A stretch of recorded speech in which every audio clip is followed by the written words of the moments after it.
Can you talk about Shapley, Maine, and how the Poland Springs decision would impact what you're talking about here and what that is? It's fascinating stuff happening in New England right now. You have Nestle Corporation, who owns Poland Springs, coming into several small communities, not just Shapley, but also Newfield and Wells, Barnstead, New Hampshire, Atkinson, New Hampshire, a bunch of different places. And instead of these activists saying to themselves, we're going to do the same thing that we've done for the past 40 years, which is go and beg and plead in front of a regulatory agency to try to limit the number, thousands of gallons that can come out of our aquifer in these communities, that these folks have moved forward and at town meetings have actually passed law that bans corporations from withdrawing water from within their aquifer, and then have also taken steps within those town meetings to strip corporations of those constitutional rights, which would normally be used to overturn those laws that are being passed in those areas.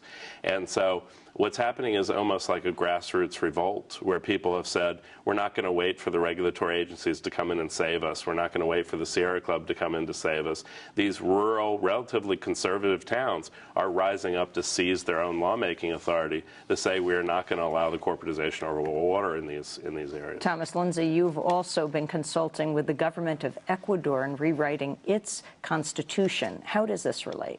Well, it's this concept that we've never really had an environmental movement in the United States, because our environmental movement has always been based on nature as property. In other words, if you own 10 acres of ground in the United States, carries with it the legal ability to destroy the ecosystems on that 10-acre piece of property. What is increasingly growing is a realization that for a real environmental movement to occur, that ecosystems must have legally enforceable rights of their own. And so folks in Ecuador who are rewriting their constitution, their national constitution, heard about what was happening in the United States, because we have 13 municipalities in the United States now that have passed local laws that say that nature and ecosystems are no longer property, but actually have legally enforceable rights of their own. And Ecuador became the first country in the world to take that concept of moving to a rights-based environmental protection system and ensconce it into their national constitution. It's now law. We have 10 seconds, but what would it take to get the Community Bill of Rights here in Spokane into the city charter? Well, first it takes 2,800 signatures, and we're doing the signature gathering now to put it on the ballot. And then it's going to take about 25,000 votes within the city of Spokane. And what's amazing is you have environmental groups sitting down with labor union locals, sitting down with community organizations, folks that normally wouldn't sit down across from each other, who have actually unanimously endorsed these Community Bill of Rights.